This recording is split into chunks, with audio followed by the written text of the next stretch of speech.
سيدنا ونبينا وشفيع المذنبين أبي القاسم محمد صل على محمد وآل محمد وآله الطيبين الطاهرين المعصومين المظلومين ولعنة الله على أعدائهم أجمعين من يومنا هذا إلى قيام يوم الدين. رب اشرح لي صدري ويسر لي أمري واحلل عقدة من لساني يفقهوا قولي. أما بعد فقد قال المهدي عليه السلام في ابنة رسول الله لي أسوة حسنة صلوات محمد. اللهم صل على محمد وآل محمد. ایام عزائے فاطمیہ کے اس خمسے کی یہ پہلی مجلس ہے.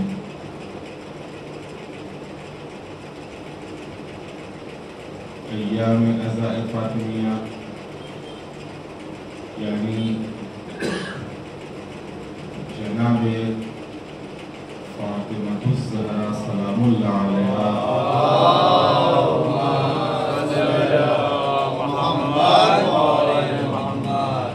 کے ذکر اور آپ کی یاد کے ایام. سوال جو عام طور سے لوگوں کے ذہنوں میں پایا جاتا ہے کہ ان ایام کی ضرورت کیا ہے. شہادت کی تاریخ آئی، اس تاریخ پہ مجلس کر لی اور بیوی کا غم منا لیا. باقی یہ مسلسل مجلسیں کیوں، مسلسل ذکر کیوں، مسلسل یاد کیوں؟ تو عزیزان محترم، اس سلسلے میں عرض کر دوں کہ آج کی یہ پہلی مجلس ہے کہ جناب فاطمہ کی شہادت کے سلسلے میں دو روایتیں ہیں. ایک روایت یہ ہے کہ پیغمبر کے انتقال کے بعد 75 دن حیات رہی اور 75 دن کے بعد آپ دنیا سے رخصت ہو گئے. دوسری روایت یہ ہے کہ پیغمبر کے انتقال کے بعد آپ 95 دن حیات رہی اور 95 دن کے بعد آپ دنیا سے رخصت ہو گئے.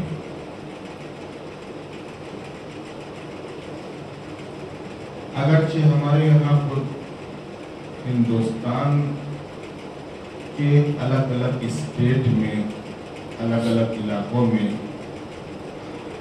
دونوں تاریخیں، چاہے وہ 75 دن والی روایت ہو یا 95 دن والی روایت ہو، یہ معروف اور مشہور رہی ہیں. اور کچھ علاقوں میں 75 دن والی روایت کے لحاظ سے اور کچھ علاقوں میں 95 دن والی روایت کے لحاظ سے مجلسیں ہوتی تھیں. یہ کوئی نئی چیز نہیں ہے، کوئی ایک عرصہ دراز سے. اب جس طریقے سے گجرات اور باقی جو کہا جائے گجراتی سماج، عموماً یہاں کے اوپر 75 دن والی روایت زیادہ مقبول اور مشہور تھی. اسی کے مقابلے میں آپ ہماری طرف جائے گی، مثلا یو پی میں اور باقی دوسرے علاقوں میں، تو وہاں کے اوپر 95 دن والی روایت زیادہ مشہور اور زیادہ مقبول تھی. یہ جو 75 دن والی روایت تھی، اس کے اوپر عام طور سے